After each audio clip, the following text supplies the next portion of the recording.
welcome to the Miami Heat Zone podcast. We are pushing to 10,000 subscribers. Make sure that you guys hit that subscribe button, and thank you guys for all the support. Today we have Amir from Team to Beat Miami Heat. Make sure that you guys hit that subscribe button, and thank you for all the support. So Amir, before we get into these two topics, just real quick, what do you think about the Jovic, extension? He really hasn't played too many games. There's a lot of questions about him. I think he's loaded with potential, but if the Miami Heat are not going to utilize him the right way, we're going to have some major problems. I like the deal. I mean, honestly, that's like the average NBA contract value right now is folks that are top 5, top 7 in the NBA are making roughly 14 to 15 million per season. That's what he's getting for the next 4 years. I personally thought he was going to get like a 4-year, $44 million deal. So average more towards 10 because he hasn't really proven anything. This is more about paying him on his potential and his upside.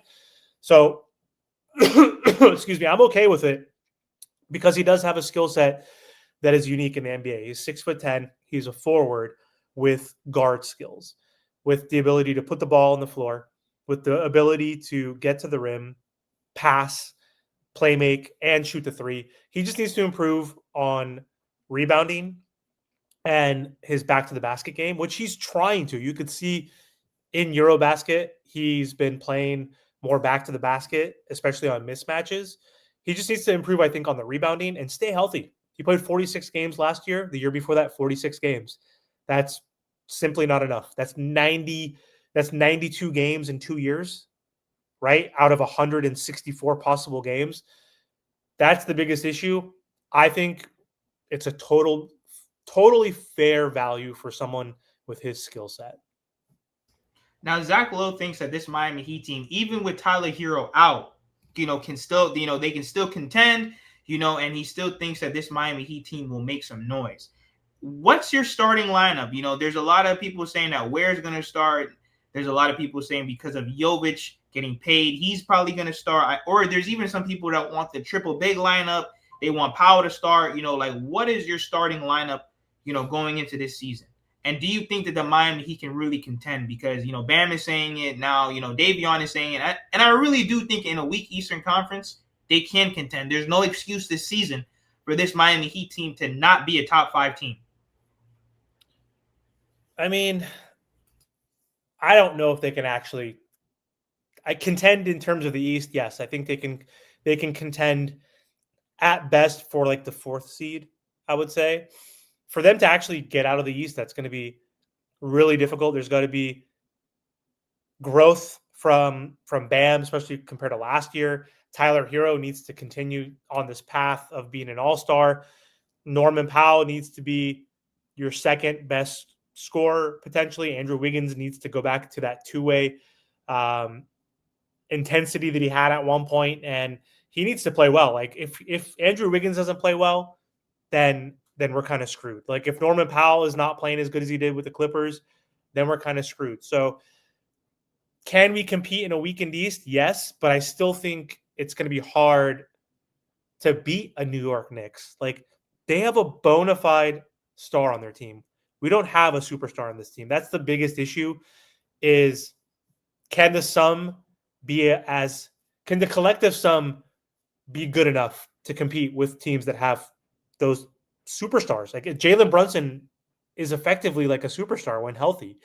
And is Donovan Mitchell a superstar? Maybe not, but like he's still a bigger star than we have anybody that we have on our squad. Cade Cunningham is becoming a superstar in front of our eyes. Paolo Banchero, like these guys are both young.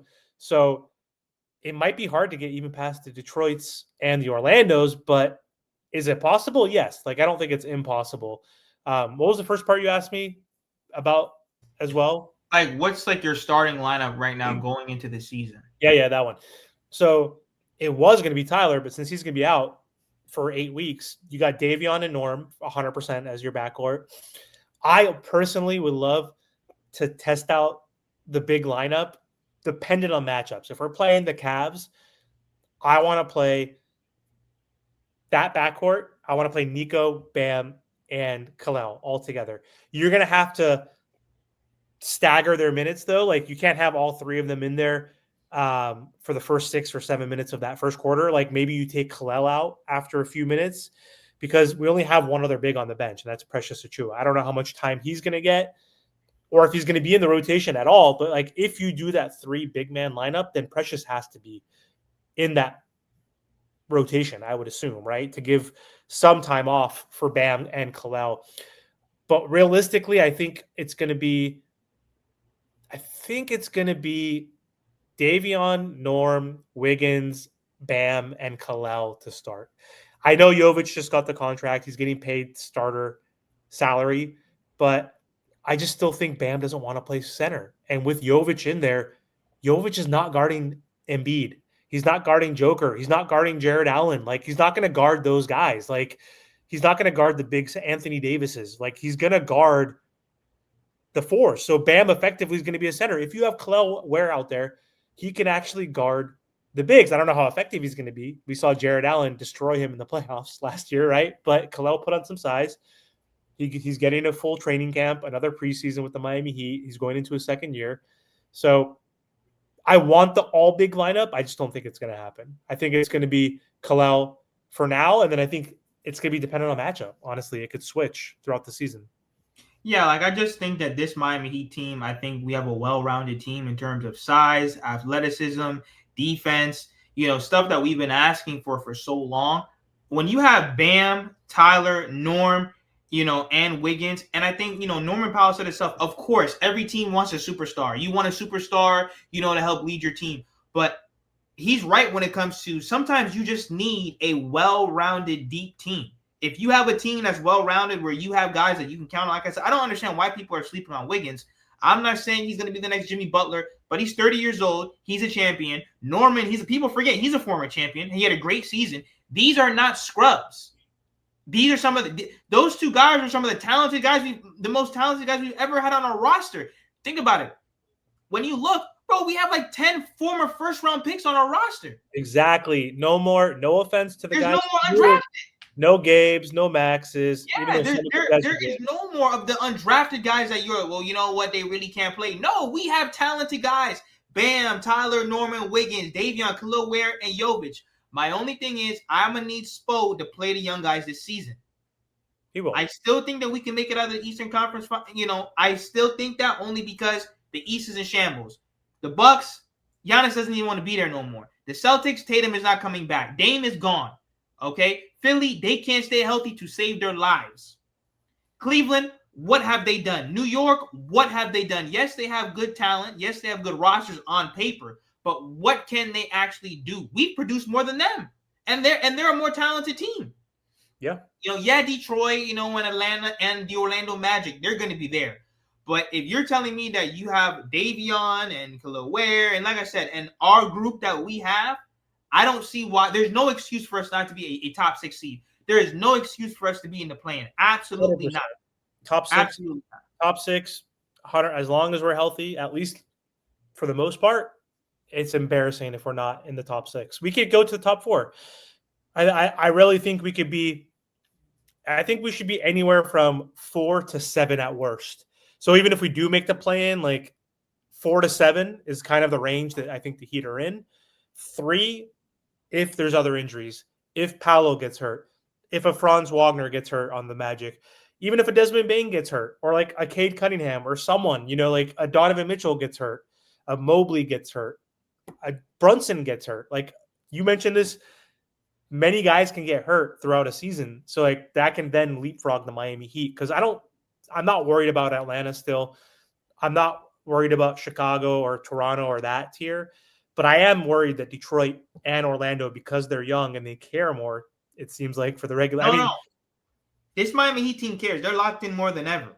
I really do think they're locked in. That was a Jimmy load managing kind of not taking the regular season serious because you couldn't take it. This team, they're taking the regular season seriously. Remember, they got their ass whooped. Like I said, Davion, Bam, they're all coming out. Even Wiggins looks like he's fine. Wiggins looks happy to be here. Bo was upset too. He was embarrassed. He said I was embarrassed as hell for losing 2 games like that by 55 and 37 at home. We lost 2 games by 90 points. Isn't that's insane? Like that's 2 of the most embarrassing playoff games of Miami Heat history, right? I don't care who's on that roster.